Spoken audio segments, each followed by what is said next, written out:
प्रयागराज महाकुंभ में जूना अखाड़े के पायलट बाबा के आश्रम में इस वक्त मौजूद है और हमारे साथ महामंडलेश्वर शैलेशानंद जी महाराज जी मौजूद हैं। उनसे कई विषयों पर हम बातचीत करने की कोशिश करेंगे।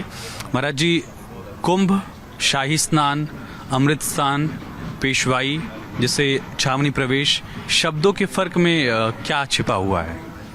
बिल्कुल है। देखिए, मैं शुरू से इस विषय को लेकर के बड़ा आक्रामक रहा हूँ।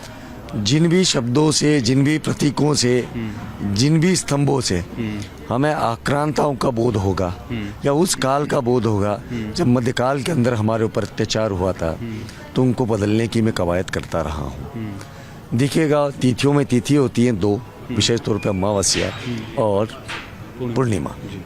तो ये प्रस्तावना हमने करी थी कि एक तिथि को आप दिव्य स्नान के लें, दूसरी को आप पुण्य स्नान के लें या दिव्य स्नान के लें। तो इन विषयों को इसलिए लाना जरूरी है कि देखिए, महाभारती का वैभव जो है संस्कृत से है। हम संस्कृत सुसंस्कृत कब कहलाए? जब हम संस्कृत रहे तो संस्कृत भाषा का हम ज़्यादा से ज़्यादा उपयोग, हिंदी भाषा का ज़्यादा से ज़्यादा उपयोग इनके विषयों के ऊपर हम बोलते रहें। फ़र्क ये पड़ेगा उसके अंदर कि कम से कम हमारे आने वाली पीढ़ियों को उनके मानस के ऊपर ये शब्द अंकित होंगे और वो निश्चय ही हमारे राष्ट्रीयता के गौरव को ऊंचा ले जाएंगे। गैर हिंदुओं के प्रवेश पर कुछ धर्माचार्यों ने अपनी राय रखी है, आप कैसा सोचते हैं? देखिए, उनकी राय बिल्कुल सहज और सटीक है। मुझसे कई बार पूछा गया कि आप इतने घोर विरोध में क्यों बोले। हम किसी विधर्मी के विरोध में नहीं है, हम हमारे धर्म के पूर्णतः सहयोग में उसके ऊपर संकल्पित है। विधर्मी अधर्मी का फर्क बता दें, फिर आगे बात कर लेंगे ताकि दर्शकों को क्लियर भी हो जाए। मैंने अधर्मी नहीं कहा, इसलिए मैंने सवाल आपसे पूछा। विधर्मी यानी जिस धर्म का मैं हूँ उसके विपरीत धर्म या अन्य धर्म, वो विधर्मी कहलाता है। और अधर्मी कौन हुआ? अधर्मी तो प्रत्येक संप्रदाय के अंदर है जो पाप को प्रश्रय देते हैं या स्वयं पाप करते हैं। ठीक है, अब विधर्मियों के प्रवेश को लेकर है।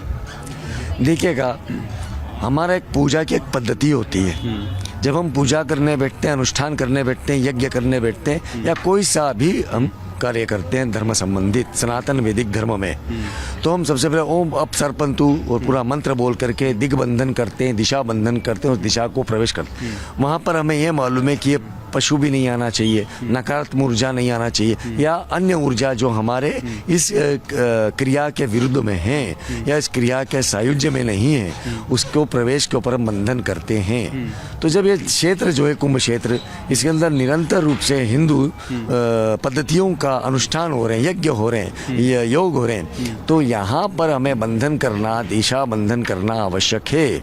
वो आवश्यक इसलिए है कि वहाँ पर हमें चाहेंगे कि जो भी विचारधारा, जो भी ऊर्जा इस क्रिया के संबंध में नहीं है, उसका प्रवेश न हो। मान लीजिए किसी का नाम रहमान है या किसी महिला का नाम रशेल है, दोनों अलग अलग धर्म के हैं, लेकिन वो सनातन का सम्मान करते हैं, सनातन के मूल्यों को समझते हैं और उसको एक इज्जत की नज़र से देखते हैं और उसको समझने की कोशिश भी करते हैं। क्या उनका प्रवेश भी नहीं चाहते हैं? उनका प्रवेश भी प्रतिबंधित हो? मैं इस्लाम का बड़ा सम्मान करता हूँ। मुझे मक्का जाने की अनुमति है क्या? इसका मतलब ये नहीं है कि किसी प्रकार का विद्वेष है। हमारे सनातन के प्रेम के लिए एक आउटर गैलरी होती है। मैं शुरू से कहता आया हूँ, तीर्थ क्षेत्रों के लिए भी, सत्ताओं को भी आग्रह करता आया हूँ, शासकों को भी, कि तीर्थाटन, देशाटन, पर्यटन, ये तीन विधाएं हैं। जहाँ पर हमारे धर्म के क्षेत्र है, मंदिर है, वो तीर्थ क्षेत्र है। जहाँ पर हमारे अध्ययन अध्यापन, चाहे वो धर्म से संबंधित हो, चाहे विज्ञान से संबंधित हो या ज्ञान से संबंधित हो, वो देशाटन, जहाँ पे एकेडमिक एक्सर्शंस होते हैं, वो देशाटन है।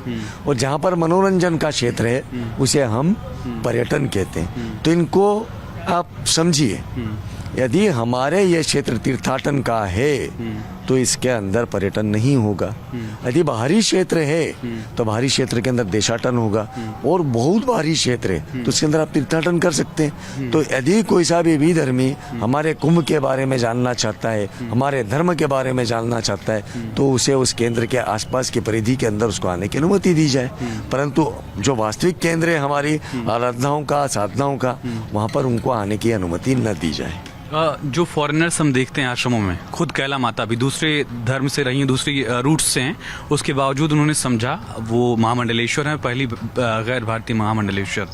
तो क्या ये फ़र्क है मुस्लिमों के लिए दूसरे धर्मों के लिए, या वो समझने की कोशिश में है?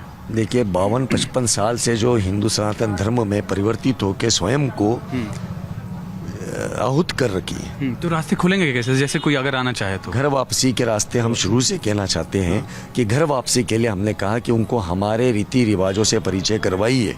उसके लिए देशाटन के क्षेत्र है, मैंने आपको पूर्व में पहले कहा। देशाटन, फिर धर्म क्षेत्र में प्रवेश। फिर प्रवेश। ठीक है। एक मौलाना की तरफ से कहा गया कि कुंभ जो है वो वक्फ के बोर्ड की ज़मीन पर हो रहा है, इस पर क्या राय है आपकी? देखिए, आप जहाँ खोद रहे हैं वहाँ शिव निकल रहे हैं, जहाँ खोद रहे हैं वहाँ सनातन निकल रहा है। कहीं ऐसा ना हो कि कहीं विदेशों के जो इनके धर्म स्थल है उनकी खुदाई हो तो वहाँ से भी शिवलिंग निकल आए। सवाल ये नहीं है, सबसे प्राचीनतम सभ्यता यहाँ पर किसकी थी? सनातन की। तो आप उसको, आपको किसी ने किराए पे कोई भूमि दी है तो आप उसके ऊपर सीधे सीधे कब्जा करेंगे? किराएदार कभी मकान पे कब्जा कर लेगा क्या? गंगा आदि काल से बह रही है, गंगा की जमीन वक्फ बोर्ड की हो जाएगी? कैसे संभव है? यह मजाक है। इस देश की हमारी कुछ आज़ादी ऐसी दे दी गई, इस प्रकार के स्वातंत्र्य इनके अंदर भाव आ गया कि जो मन में आया अनर्गल प्रलाप विलाप पे करते रहते हैं, यह उचित नहीं है। सनातन बोर्ड की ज़रूरत है, या वक्फ बोर्ड जब इस तरह से सवालों में है तो सनातन भी सवालों, बोर्ड जो है वो सवालों में ही होगा? इस देश को सनातन आयोग की जरूरत है। देखिए, बोर्ड और आयोग का एक बता देता हूँ। बोर्ड के अंदर चिंतन मनन और प्रस्तावना शासन को होती है, उसके पास दंडात्मक अधिकार नहीं होता, फैसले करने का अधिकार नहीं होता, सुझाव का होता है। मैं सनातन आयोग की मांग कर रहा हूँ, या बोर्ड भी रखते हैं उसका नाम, तो उसके अंदर आयोग की शक्तियाँ भी निहित कर दी जाए। क्योंकि देखिए, एक हाथ में शास्त्र, दूसरे हाथ में शस्त्र की अवधारणा सनातन की रही है। तो शस्त्र का मतलब कोई खून खराबा नहीं है, वो दंडात्मक है। यदि कोई गलत करेगा तो उसको हम उसकी शक्ति के साथ, कानून के साथ उसको निपटे भी सही, उसको सप्रेस भी करें, उसको नया मार्ग भी दिखवाएं। तो इसलिए मैं सनातन बोर्ड हो या आयोग हो, उसकी पुरजोर प्रस्तावना का समर्थन करता हूँ, बशर्ते शक्तियाँ भी हों। शक्तियाँ भी हों। बांग्लादेश में हिंदुओं की स्थिति पर क्या राय है आपकी? देखिए, तो आतंकियों का धर्म जो है, जिसे हम तो बड़े सम्मान से विधर्म कहते हैं, इनकी आप देखिएगा, फारस किसी समय पे बड़ा समृद्ध था। उसकी स्थिति ये थी कि दर्शन के अंदर, विज्ञान के अंदर बहुत आगे था। आज उस फारस के जो पर्शियंस हैं, फारसी हैं, वो एक्सटिंक्ट होते जा रहे हैं, विलुप्त प्राणी होते चले जा रहे हैं। भारत में कुछ बचे हैं। अभी मैं पुणे के अंदर वर्ल्ड पीस डोम के अंदर आतिथ्य में था, वहाँ पर जरूथस्त्र की प्रतिमा का अनावरण करा, तो मैंने देखा कि 52-53 पर्शियन परिवार आए। उन लोगों की आंखों के अंदर जो भाव था कि भारत के अंदर ही उनका संरक्षण है। तो आप देखिएगा, ये लोग जहाँ जाते हैं इनका इरादा गलत ही रहता है। ये हमेशा कन्वर्शन के ऊपर काम करेंगे, और दबाव के आधार पे और आतंक के आधार पे।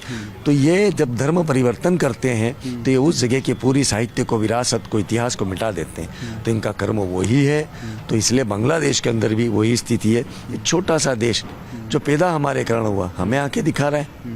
ऐसे समय पे हमें शारीरिक मापदंड कि मेरा हाथ इतना मोटा है, मेरा सीना इतना चौड़ा, इस पे नहीं जाना है। इनको आपको दंड देना ही पड़ेगा, क्योंकि हमारे आसपास ये चीन के युद्ध बेस बनते चले जा रहे हैं।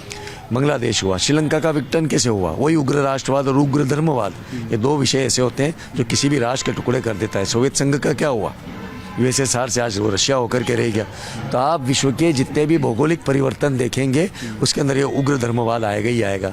और सनातन एकमात्र ऐसा धर्म है जिसने कभी भी धर्म के आधार पर किसी भी राज्य के भूभाग पे, किसी राष्ट्र के भूभाग पे कब्जा नहीं किया, नहीं कोई आक्रमण किया। तो ये स्पष्ट है कि बांग्लादेश का हमारे अखंड भारत का हिस्सा तो था, है। इसको वापस से बनाने के लिए हमको इस पर थोड़ा सा जोर आजमाइश करनी पड़ेगी, अखंड भारत बनाने के लिए।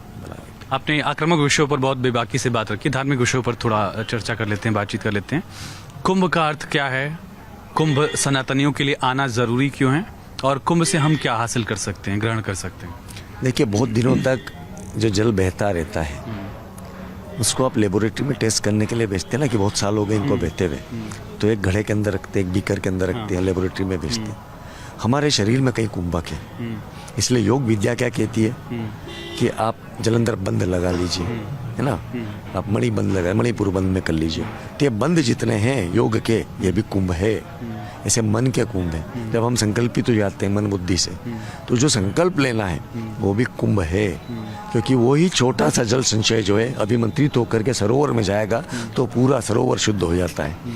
तो ये बंद जितने हैं, ये कुंभ है, ये बेहद व्यापक है। बाहरी तौर पर हम त्रिवेणी तट के ऊपर या नासिक के अंदर या फिर आप उज्जैनी के सिंहस्थ को देख लें, आप हरिद्वार के कुंभ देख लें, इनके भिन्न भिन्न गुणों के आधार पे कुंभ बहुत आवश्यक है।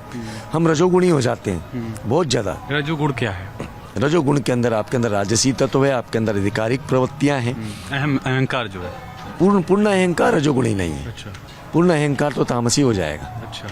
तो आपके अंदर जो खुद के होने का भाव ताकत के आधार पे हो जाएगा, शक्ति के आधार पे हो जाएगा, वो रजोगुण हो जाएगा। जहाँ समर्पण का भाव हो जाएगा, कि ईश्वर के अंदर विलुप्त हुआ भाव हो जाएगा, वो सतोगुण हो जाएगा। वहीं पर यदि आप सभी तत्वों को एक ही तत्वों में मिले मान लेते हो, कुछ को अप्रमेय नहीं मानते, स्पर्श नहीं मानते, तो वो हो जाता है तमोगुण। तो ये सारे कुंभक जो हैं, जितने कुंभ हैं, इनके अंदर गुणों की अवधारणा भी है। और विशेष तौर पर प्रयाग का राजेश्वरी का कुंभ है। यहाँ पर आप देखेंगे जैसे कल का स्नान था, परसों का स्नान था, तो जब चंद्र की किरणें अमृत की वृष्टि करती है, तो उस समय पर वेदों में लिखा है आप इस समेतु ते विश्व तत्सोम वृषणीयम भवा वाजस्य संगते, क्योंकि सिर्फ चंद्र ही एकमात्र ऐसा है देव जो कि बिना किसी पक्षपात के जीवन निर्जीवन के ऊपर अपनी अमृतमय किरणें बरसाता है।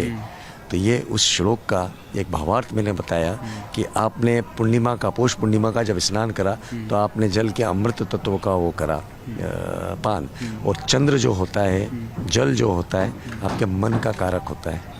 वहीं पर अगले रोज मकर संक्रांति, सूर्य का संचरण हुआ मकर के अंदर और वृष का गुरु का संचरण हुआ, तो उस समय पे आपकी उष्णता जो है, एक मौसम परिवर्तन के आधार से लेकर के आप मानस परिवर्तन के आधार पर ले जाएं, तो सूर्य आपके हृदय का कारक है, आपके प्राण तत्व का बोध कराता है। तो अगला स्नान जो था आपके प्राणों के अंदर वृद्धि का था।